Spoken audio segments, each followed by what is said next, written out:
नमस्कार साथियों और हमारे बच्चों, स्वागत है आपका मेरे चैनल में। तो दोस्तों, हमने कक्षा 8 के गणित प्रश्नावली 11.2 के प्रश्न नंबर 7 तक कर दिए हैं कंप्लीट। वीडियो का लिंक डिस्क्रिप्शन बॉक्स में भी दे रखा है और प्ले लिस्ट में भी हमने अपलोड कर दी है, तो वहां से आप जो है कि इससे पहले के वीडियो को देख सकते हैं। आज हम शुरू करने वाले हैं प्रश्न नंबर 8 और जितने भी प्रश्न इस प्रश्नावली में बचे हुए हैं सबको कंप्लीट करेंगे इसी वीडियो में। तो चलिए हम नेक्स्ट पेज से शुरू करते हैं। प्रश्न नंबर 8 क्या कहता है हमारी प्रश्नावली में। तो साथियों, प्रश्न नंबर 8 दिया गया है इस प्रश्नावली में। एक फैक्ट्री को कुछ वस्तुएं 63 दिन में बनाने के लिए 42 मशीनों की आवश्यकता होती है। उतनी ही वस्तुएं 54 दिन में बनाने के लिए कितनी मशीनों की आवश्यकता होगी। अगर मशीनें ज्यादा होंगी तो हमारा दिन कम लगेगा और अगर मशीनें कम होंगी तो दिन ज्यादा लगने वाले हैं। तो ये क्या है? ये प्रतिलोम अनुपात में है। अगर प्रतिलोम अनुपात में है तब हम इसको कैसे हल कर सकते हैं? तो देखो लास्ट में क्या दिया गया है कि कितनी मशीनों की आवश्यकता होगी, हमें नहीं मालूम, तो हमने लिख दिया कि माना आवश्यक मशीनों की संख्या क्या है, एक्स है। अब हमको एक सारणी बनाना है। सारणी बनाने का फायदा यह है कि हमारा क्वेश्चन गलत नहीं हो सकता है। तो एक सारणी बना दी हमने, वहां हमने लिख दिया दिन और मशीनों की संख्या। तो दिन में हम यहाँ दिनों की संख्या रखेंगे, यहाँ मशीनों की संख्या रखेंगे प्रश्न को पढ़ते हुए। तब अब फैक्ट्री को कुछ वस्तुएं 63 दिन, यहाँ पे क्या लिखना है हमको, 63 दिन लिखने हैं मेरे दोस्तों। बनाने के लिए 42 मशीनों की आवश्यकता होती है, तो मशीनों की संख्या में क्या लिख देना है, 42। समझ में आ गया? उतनी ही वस्तुएं, नहीं वस्तुएं हमारे पास अचर है, हमको फिक्स वस्तुएं बनानी है, तो मशीनें ज्यादा लगाएंगे तो जल्दी कम दिन में जो है कि फटाफट सामान बन जाएगा। और अगर मशीनें कम लगाएंगे तो हमारा दिन ज्यादा लगेगा। तो वस्तुएं, हमारे जो सामान बनाना है वो फिक्स है, वो अचर है। अब यहाँ पे वो कह रहा है कि उतनी ही वस्तुएं 54 दिन में बनाने के लिए, तो दिनों की संख्या कितनी हो जाएगी दोस्तों, यहाँ पे 54 हो जाएगी। कितनी मशीनों की आवश्यकता होगी, तो मैंने लिख दिया माना माना आवश्यक मशीनों की संख्या एक्स लिख दिया मैंने यहाँ। ठीक है मेरे दोस्तों। अब ये प्रतिलोम अनुपात में है, इसलिए हम क्या कर सकते हैं, इन दोनों की जो गुणा होगी वो इन दोनों की गुणा के बराबर होगी या होगा। तो यहाँ पे क्या लिख सकते हैं हम, यहाँ पे लिखेंगे हम 63 गुणा गया 42 बराबर 54 गुणा गया, क्या करेंगे हम इसको एक्स करेंगे। अब हमको एक्स निकालना है, तो ये एक्स बराबर हो जाएगा दोस्तों 63 गुणा गया 42। अब जो ये 54 इस एक्स के साथ गुणा में है ना, इस 54 को बराबर के इधर लेके आएंगे तो ये किस में चला जाएगा, बट्टे में चला जाएगा, यानी कि भागे में चला जाएगा। तो ये बट्टे हो जाएगा, कितना हो जाएगा, ये 54 हो जाएगा। अब हमको इसको काटना है, तो ये डायरेक्ट आप इसको 3 से भी काट सकते हैं, वैसे डायरेक्ट 9 से कट रहा है। 9 सत्ते होता है 63 और 9 छक्के होता है दोस्तों 54। ठीक है, और ये यहीं पे कट रहा है, फिर 6 एकम 6, 6 सत्ते हो रहा है दोस्तों 42। तो यहाँ पे देखो हमारे पास आ गया, यहाँ पे बराबर क्या 7 गुणे गया 7, यहाँ तो कुछ बचा नहीं, 1 है तो एक को रखो चाहे ना रखो। तो 7 सत्ते कितना हो जाएगा, ये 49 हो जाएगा, 49 हो जाएगा। अतः हम कह सकते हैं, क्या कह सकते हैं मेरे दोस्तों, अतः यहीं से नकल करनी है आवश्यक मशीनों की संख्या। अतः हम लिख सकते हैं आवश्यक मशीनों की संख्या कितनी है दोस्तों, बोलो। मशीनों की संख्या कितनी हो जाएगी, बोलो। अतः आवश्यक मशीनों की संख्या 49 होगी, 49 होगी। अगर हमको 54 दिन में निपटाना है काम को, तो 49 की जगह पे हम 42 मशीनों की जगह हम कितने लगाएंगे, 49 मशीनें लगाएंगे। समझ में आया? इसके बाद करते हैं हम प्रश्न नंबर 9। प्रश्न नंबर 9 दिया गया है दोस्तों, एक कार एक स्थान तक पहुंचने में 60 किलोमीटर प्रति घंटे की चाल से चलकर 2 घंटे का समय लेती है। 80 किलोमीटर प्रति घंटे की चाल से उस कार को कितना समय लगेगा? अब बताइए, जब कार की चाल ज्यादा होगी, मतलब उसकी स्पीड तेज होगी, तो समय क्या होगा, कम लगेगा। और अगर कार धीरे धीरे चलती है, स्पीड कम होगी, तो यानी कि हमको समय ज्यादा लगेगा। तो सीधा सीधा ये प्रतिलोम अनुपात में है कि यानी कि चाल बढ़ रही है तो समय कम होगा, और अगर चाल कम होगी तो समय ज्यादा लगेगा। तो अगर ये प्रतिलोम अनुपात में है तब हम हमारे पास इसका हल करने का क्या तरीका है, वो कहेगा कि कितना समय लगेगा। तो मैंने लिख दिया यहाँ पे कि माना कार को लगा समय x घंटे है, क्योंकि यहाँ पे 2 घंटे दे रखा तो हमको समय भी घंटे में लेना है। यहाँ पे हमने सारणी बना दिया, एक तरफ लिख दिया समय घंटे में, एक तरफ लिख दिया हमने चाल किलोमीटर में। जो हमारे पास प्रश्न दे रखा है, तो चाल हमारे किलोमीटर प्रति घंटे के हिसाब से है और समय हमारे पास घंटे के हिसाब से। तो समय देखो यहाँ पे तक पहुंचने में 60 किलोमीटर प्रति घंटे के हिसाब से। तो चाल क्या है दोस्तों, चाल है 60 किलोमीटर प्रति घंटा। यहाँ पर रखना है हमको 60 क्योंकि किलोमीटर प्रति घंटा है, तो यहाँ भी हमने लिख दिया, आपको कोई परेशानी नहीं होनी चाहिए। तो चालक कितने घंटे में पहुंचता है, 2 घंटे में। तो समय लेता है दोस्तों 2 घंटे। ठीक है, सारणी में किसको कहाँ रखना है ये सीख लो, और सीख गए होंगे अब तो प्रश्नावली समाप्त होने वाली है। आगे कह रहा है कि 80 किलोमीटर प्रति घंटे की चाल से, तो यहाँ पर आएगा हमारे पास 80 किलोमीटर प्रति घंटे की चाल से उस कार को कितना समय लगेगा। तो हमने लिख दिया, माना ये x समय लगेगा। क्या लगेगा, ये x समय लगेगा। और ये प्रतिलोम अनुपात में है, इसलिए इन दोनों की गुणा के बराबर हो जाएगा। 2 गुणा गया 60 बराबर हो जाएगा x गुणा गया 80। तो क्या लिख देंगे हम यहाँ पे, 2 गुणे गया 60 बराबर x गुणे गया 80। अब आप क्या करो, x को पहले लिख दो, 80 को बाद में लिख दो, x को पहले लिख दो। इनको आगे पीछे करके कोई दिक्कत नहीं है, इन दोनों में से किसी को भी आगे लिख दो, किसी को भी पीछे लिख दो। हमको निकालना है x। तो x बराबर क्या हो जाएगा, 2 गुणे गया 60, और जो ये 80 इधर गुणे में है, यहाँ आएगा तो क्या हो जाएगा, ये बट्टे में चला जाएगा, मतलब यहाँ चला जाएगा।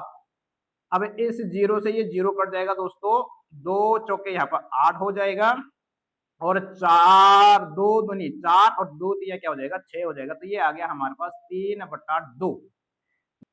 अब इस 3/2 को कैसे हल करें, वैसे तो हमारा आंसर आ गया, लेकिन जो आपके उत्तरमाला प्रश्नावली के जो उत्तरमाला में है वो इसमें कैसे दे रखा है। तो देखो, इसको हम मिश्रित भिन्न में लिखेंगे इसको। तो यहाँ पर देखो क्या करना, हमको इस 3 को 2 से डिवाइड करना है। तो क्या हो जाएगा, 2 एकम क्या हो जाएगा दोस्तों 2, और 3 में से 2 गया, क्या आ गया यहाँ पे 1 आ गया।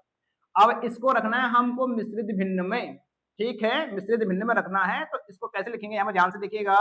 जो हमारे शेषफल होता है इसको हम सबसे ऊपर लिखते हैं, यानी कि इसको हम लिखते हैं कहाँ, अंश बनाते हैं इसका।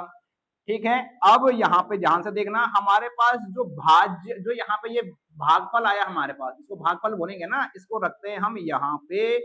और जो हमारा भाजक होता है जिससे हम भाग देते हैं, वो आता है दोस्तों हमारा यहाँ पे। तो इसका मतलब क्या हो गया, इसका मतलब हो गया, देखो एक पूरा है तो 1 घंटा, और 1/2 का मतलब होता है आधा, यानी कि 1 घंटा पूरा, उसका फिर 1 और आधा घंटा, मतलब 1.5 घंटे लगेंगे। अतः हम कह सकते हैं, ध्यान से देखना है, अतः कार को, अतः कार को कितना, ऐसे पूरा लिख सकते हैं, 80 किलोमीटर प्रति घंटे की चाल से, 80 किलोमीटर प्रति घंटे की चाल से कितना समय लगेगा, चाल से 1 सही 1/2, यानी कि 1.5 घंटे लगेंगे, 1.5 घंटे लगेंगे। ये आ गया दोस्तों हमारा उत्तर, समझ में आ गया। ये मिक्स फ्रैक्शन में दे रखा है, आंसर ये भी सही है और ये भी सही है। अब यहाँ पर देखो, बस भी देखो दोस्तों, अगर आपको जो है कि अब प्रश्नावली समाप्त होने वाली है, अगर आपकी जो है कि मैथ जरा अच्छी है, होने वाली है या हो गई है, तो यहाँ पर देखो कि 1 घंटे में 60 किलोमीटर प्रति घंटे की रफ्तार से, मतलब 1 घंटे में तो 60 किलोमीटर जाएगा, तो 2 घंटे में कितना जाएगा, 120। ठीक है, तो यानी कि दूरी हमारी 120 है फिक्स। अब जब 80 किलोमीटर प्रति घंटे की चाल जाएगा, तो 1 घंटे में क्या करेगा, वो 80 किलोमीटर जाएगा, तो बचा कितना 40 किलोमीटर। तो जब 1 घंटे में 80 किलोमीटर जा रहा है, तो आधे घंटे में वो 40 चला जाएगा, तो यानी कि 1.5 घंटे। समझ में आया, नहीं आया तो ये सोल्यूशन दे रखा है। इसके बाद करते हैं दोस्तों हम प्रश्न नंबर 10। तो प्यारे साथियों, प्रश्न नंबर 10 दिया गया है, 2 व्यक्ति एक घर में नई खिड़कियां 3 दिन में लगा सकते हैं। 2 व्यक्ति 3 दिन में लगा सकते हैं। इसमें 2 प्रश्न दे रखे हैं। तो पहला प्रश्न है, कार्य प्रारंभ होने से पहले एक व्यक्ति बीमार पड़ जाता है, अब यह कार्य कितने दिन में पूरा हो जाएगा। तो दोनों प्रश्न को कर रहा हूं मैं इसी सारणी से। तो यहाँ पर देखिएगा, सबसे पहले हमने लिख दिया व्यक्ति और दिन, 2 चीजें हैं ना, व्यक्तियों को लगा रहे हैं और दिन लगा रहे हैं। खिड़कियां बनानी है, खिड़कियां फिक्स है, तो 2 व्यक्ति के सामने हम रख देंगे 2, कितने दिन लगा रहे हैं, 3 दिन लगा रहे हैं। तो ये तो हमारा बन गया पहला। अब इसके साथ पहला प्रश्न हमको हल करना है। तो कार्य प्रारंभ होने से पहले एक व्यक्ति बीमार पड़ जाता है, 2 व्यक्ति लगते हैं ना, एक बीमार पड़ गया तो क्या बच गया, एक तो व्यक्ति के सामने आ जाएगा हमारे पास एक। अब यह कार्य कितने दिन में पूरा होगा, तो हमें नहीं मालूम कितने दिन में होगा, तो मान के चलो यहाँ पर x दिन में पूरा होगा। ठीक है, तो आप देखो, जब व्यक्ति ज्यादा थे तो दिन कम लगने थे, अब एक व्यक्ति बीमार पड़ गया, वो अकेला काम करेगा तो ज्यादा दिन लगेंगे। ये इसमें है प्रतिलोम अनुपात में है, तो इसका मतलब इन दोनों की गुणा इसके बराबर हो जाएगी, मतलब 2 गुणा गया 3 बराबर 1 गुणा गया x हो जाएगा।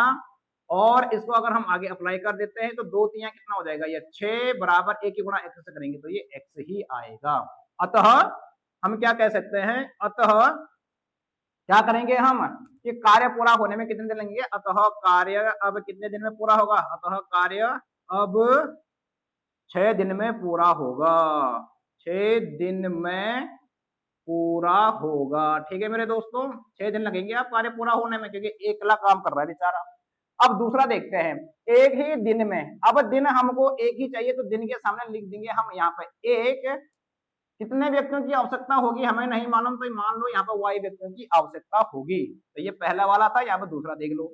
अब ये भी क्या हो जाएगा, ये इसके बराबर हो जाएगा, क्योंकि ये भी क्या है, अगर हमको एक ही व्यक्ति लगाना है ना, सॉरी एक ही दिन में करना है तो व्यक्ति ज्यादा लगाने पड़ेंगे, दिन कम व्यक्ति ज्यादा, तो इसका मतलब यही हो जाएगा कि ये भी 2 गुणा गया 3 बराबर है, क्या करेंगे हम 1 गुणा गया y कर देंगे, अप्लाई कर रहे हैं आगे, तो 2 3 कितना हो जाएगा 6 बराबर क्या हो जाएगा ये y, तो ये भी y का मान भी क्या आ गया 6। लेकिन यहाँ पे आप हमको क्या लिखना है, अतः एक ही दिन में खिड़कियां लगवाने के लिए अतः 6 व्यक्तियों की आवश्यकता होगी, ऐसी लिख दो, क्या दिक्कत है, अतः 6 व्यक्तियों की आवश्यकता होगी। ठीक है, 6 व्यक्तियों की आवश्यकता होगी। अब यहाँ पर देखो दोस्तों, ये दोनों प्रश्न फर्स्ट और सेकंड थोड़ा घुमा करके दे रखे हैं, प्रश्न एक ही है दोनों। देखो पहले भी तो एक ही व्यक्ति काम कर रहा था ना, पहले वाले प्रश्न में देखो जब ये 2 थे, एक तो बीमार पड़ गया था, तो जब एक अकेला काम कर रहा था तो वो लगा रहा था हमारे पास कितना 6 दिन, तो जब 6 व्यक्ति आएंगे काम करने के लिए तो एक ही दिन तो लगाएंगे। तो एक प्रश्न वहीं पे क्या कर रखा था, ये ट्रिकी क्वेश्चन बना रखा था आप लोगों के लिए, समझे या नहीं समझे। चलिए इसके बाद हम करते हैं प्रश्न नंबर 11। तो मेरे साथियों ये प्रश्न नंबर 11 इस प्रश्नावली का आखिरी प्रश्न है। पढ़ते हैं क्या लिखा गया है, किसी स्कूल में 45 मिनट अवधि के 8 कालांश होते हैं, यह कल्पना करते हुए कि स्कूल का कार्य समय उतना ही रहता है, यदि स्कूल में बराबर अवधि के 9 कालांश होते हैं तो प्रत्येक कालांश कितने समय का होगा। ठीक है, कालांश बोलते हैं जो हमारे पीरियड लगते हैं, कि यानी कि पहला पीरियड, दूसरा पीरियड, तीसरा पीरियड, क्लास लगते हैं ना, हिंदी की, इंग्लिश की, मैथ की, साइंस की, अलग अलग पीरियड लगते हैं, उसी को कालांश बोलते हैं। ठीक है, अब क्या हो रहा है कि मान के चलना हमको हमारा स्कूल 9 बजे से 2 बजे तक का ही है। ठीक है, हमारे कालांश बढ़े या घटे, स्कूल का टाइम फिक्स है, जो भी है फिक्स है। अब हमको क्या करना है इसमें, कि हमको लिखना है कि भाई पहले 8 कालांश होते थे 45-45 मिनट के, अब हमको क्या करना है कि यदि बराबर कालांश अवधि के लिए 9 कालांश, यानी कि हमारे पास अब हमने जो है कि पीरियड्स को बढ़ा दिया है, यानी कि पहले 8 कालांश होते थे अब 9 करना है, तो अब वो कितने कितने मिनट के होंगे, तो यानी कि अगर हमारे कालांश बढ़ेंगे, हमारे पीरियड बढ़ेंगे, तो उसका समय भी तो कम होगा ना, और अगर हमारे पीरियड्स कम होते हैं तो समय क्या हो जाएगा ज्यादा, ये प्रतिलोम अनुपात में है। तब हम क्या करेंगे, मैंने यहाँ पर लिख दिया कि माना प्रत्येक कालांश का समय x मिनट होगा, अब जब 9 कालांश होते हैं, तो एक तरफ हमने लिख दिया कालांश की संख्या, दूसरी तरफ लिख दिया हमने कालांश का समय, और समय किसमें है, मिनट में है मेरे दोस्तों, समय किसमें है, मिनट में, देख लो यहाँ पे। ठीक है, तो हम कालांश की संख्या के सामने, संख्या कितनी है 8 कालांश होते हैं तो 8 रख देंगे, और ये कितने समय के लिए होते हैं, ये होते हैं दोस्तों हमारे पास कितने समय के लिए होते हैं, 45 मिनट के लिए होते हैं, तो मिनट के सामने क्या लिखेंगे हम 45, 45 लिख देंगे मेरे दोस्तों। अब दूसरा क्या कह रहा है कि अगर यदि अवधि के लिए 9 कालांश होते हैं तो कालांश के सामने क्या रखना है, संख्या कितनी है 9, तो प्रत्येक कालांश कितने समय का होगा नहीं मालूम, तो हमने यहाँ पे लिखा कि x मिनट का होगा। प्रतिलोम समानुपात है, क्या करेंगे इन दोनों की गुणा, 8 गुणा गया 45 बराबर 9 गुणा गया x हो जाएगा, तो हम लिख सकते हैं इसको 8 गुणा गया 45 बराबर 9 गुणा गया x। अब x निकालेंगे, तो x निकालने के लिए क्या हो जाएगा हमारे पास, x बराबर हो जाएगा 8 गुणा गया 45, और ये 9 यहाँ आ जाएगा तो इसके बट्टे में चला जाएगा नीचे, तो ये आ जाएगा यहाँ पर 9, 9 के पहाड़े आते होंगे, 9 पंजे होता है 45, 9 एकम 9, 9 दूनी 18, 9 चौक 37, 9 चौक 36, और 9 पंजे हो जाता है यहाँ पे 45, तो क्या बच गया यहाँ पे 8 गुणा गया 5 बराबर ये हो जाएगा 40, और ये 40 किसमें आएगा, मिनट में आएगा, तो हम कह सकते हैं अतः प्रत्येक कालांश का समय, क्या कह सकते हैं मेरे दोस्तों, अतः प्रत्येक कालांश का समय, कालांश का समय 40 मिनट का होगा। 40 मिनट का होगा। ठीक है मेरा दोस्तों, 40 मिनट का होगा। तो दोस्तों ये प्रश्नावली कर लिए हमने कंप्लीट। अगर आपको वीडियो पसंद आ रही है और वीडियो को पसंद के साथ साथ ये प्रश्न भी अगर आपके समझ में आ रहे हैं तो वीडियो को लाइक और चैनल को जरूर सब्सक्राइब कर दें। इसके बाद मिलते हैं हम नेक्स्ट प्रश्नावली में, तब तक के लिए बाय बाय।